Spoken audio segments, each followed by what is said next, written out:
Golf is one of the few sports where I personally think playing a video game version is a lot more fun than playing the real thing.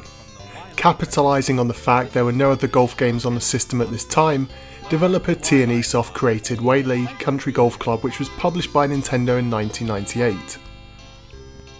You may remember T&E Soft releasing Augusta Masters 98 in Japan for the N64. Essentially, Waialae Country Club is the same engine, just with a different setting, being changed to one of Hawaii's premier golf courses. You have 18 beautiful holes to play with, the full range of game modes you'd expect, and a serious simulation take on golf to keep traditionalists very happy.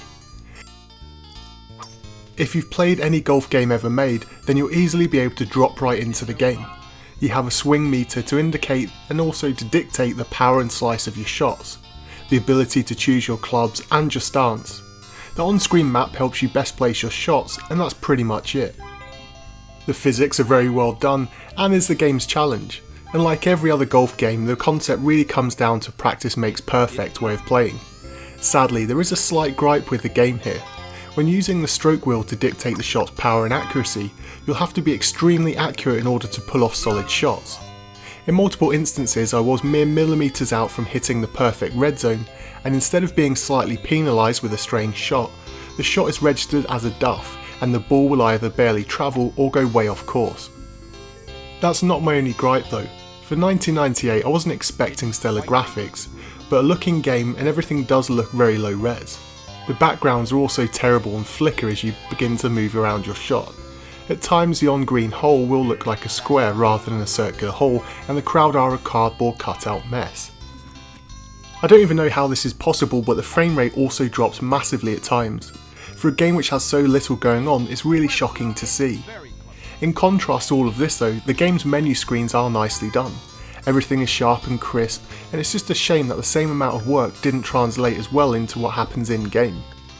In a nice touch however though, before each hole you will have a flyby which shows you the layout, and also along the bottom of the screen text will roll along giving you advice on best how to approach that hole.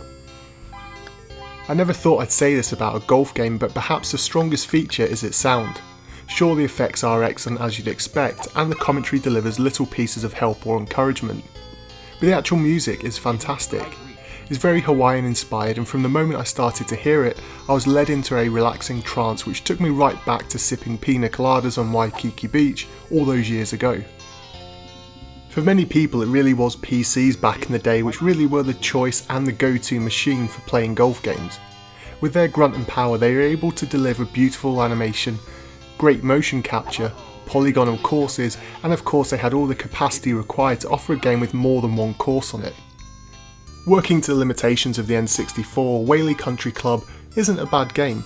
It's just not a very good one either. Golf games on the N64 are hard to come by, especially if you're wanting a simulation style affair. Personally though, Mario Golf really is the only golf game that you'll need on the N64, so unless you're a die-hard golf fanatic, or you're just curious about the serious take on the sport, then Waialae Country Club really is a game best left in the bargain bin, which you'll no doubt find it. And so for today's topic of conversation, I'd love to know why you think some sports games translate well into video games and others fail miserably. As always, let me know your thoughts and feelings in the comments section down below, and until next time.